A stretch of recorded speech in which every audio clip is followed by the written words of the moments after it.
It begins with a jasmine seed. Tiny, light, almost forgotten in the soil. It waits. When the earth warms and water reaches its roots, the jasmine wakes gently. A slender vine begins to climb, slow, graceful, learning how to lean without falling. Leaves open deep green, holding the promise of something unseen. Buds appear. Small, closed, patient. They don't rush toward the sun. Jasmine chooses the night. As evening cools the air, the buds open softly. White petals unfold, releasing a fragrance that travels farther than sight ever could. The garden changes. The air feels calmer. Breath deepens without effort. Jasmine has arrived. But this flower offers more than beauty. In homes, jasmine calms the mind and softens the heart. In traditions, jasmine becomes garlands for weddings, festivals, and prayers, symbolizing purity, love, and new beginnings. In healing, jasmine flowers are used for jasmine tea to relax the body, jasmine oil for aromatherapy and skincare, natural fragrance that eases stress and improves sleep. Hands gather jasmine early in the morning or just before dusk, when fragrance is richest. Flowers are strung into garlands, woven into hair, offered in temples, and sold in markets where their scent floats through the streets. Some jasmine becomes oil, pressed slowly, carefully, drop by drop. Some becomes tea, steeped gently, never rushed. Some becomes memory, the scent of home, celebration, love. Even when petals fall, jasmine continues. The vine grows stronger. Seeds return to the soil. The cycle prepares itself quietly. Seed becomes vine bud, becomes bloom, becomes fragrance. Fragrance becomes connection. Across cultures and continents, jasmine speaks without words. Jasmine teaches us this: softness can travel far.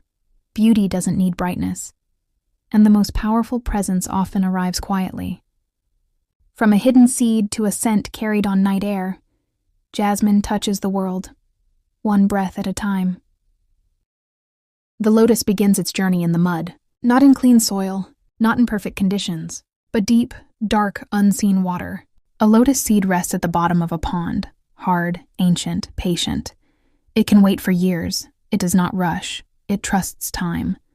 When warmth and water awaken it, roots push into the mud, anchoring firmly.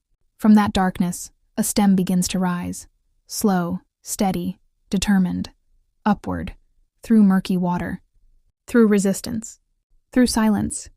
Leaves reach the surface first, wide, green, floating gently. They collect sunlight, repel water, and stay clean even in muddy surroundings. Then comes the bud, held tightly, protected, rising. One morning, the bud opens into a lotus flower, pure, calm, untouched by the water it came from. White, pink, or blue, the lotus stands above the surface, glowing quietly. But the lotus gives more than beauty.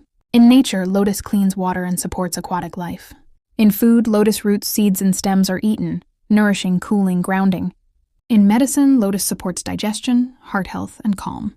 In tradition, lotus symbolizes purity, strength, rebirth, and spiritual awakening. In temples and festivals, lotus flowers decorate sacred spaces and offerings. Every part is useful. Roots become food, flowers become offerings, seeds become nourishment and medicine. Leaves become plates, wraps, and compost. Nothing is wasted. At markets, lotus roots and seeds travel from ponds to homes. In kitchens, they become curries, stir-fries, sweets, and teas. In prayer, the flower becomes a symbol of rising above struggle. The lotus teaches a powerful truth.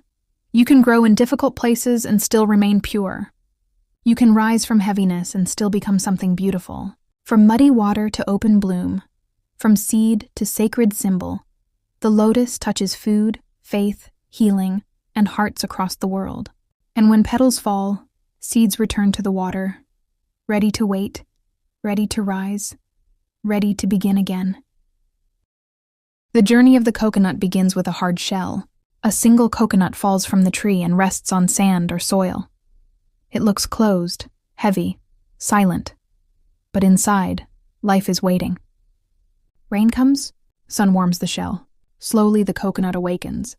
A shoot breaks through the husk, roots reach downward. A palm tree is born. The coconut tree grows tall, not quickly but faithfully. It learns patience through wind, storms, and salt air. Its roots spread wide, holding the earth together. Its leaves rise high, catching sunlight and cleaning the air. Years pass.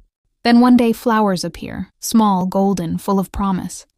From them grow coconuts hanging in clusters like gifts. The coconut gives everything. Water becomes natural hydration, cooling and healing. Flesh becomes food. Fresh, dried, grated.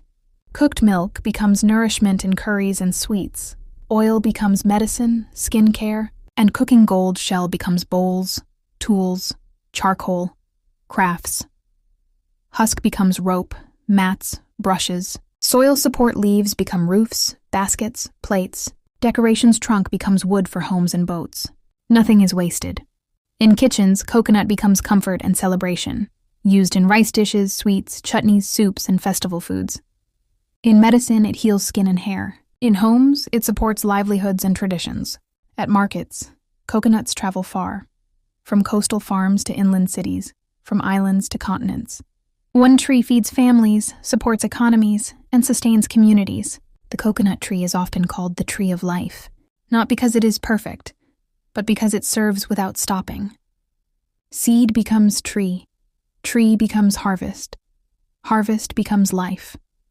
And when a coconut falls again, the cycle continues, quietly, generously, endlessly. The coconut teaches us this. True abundance shares everything it has. Strength stands tall through storms, and a single tree can support an entire world. From shorelines to kitchens, from seed to shelter, the coconut gives, again and again.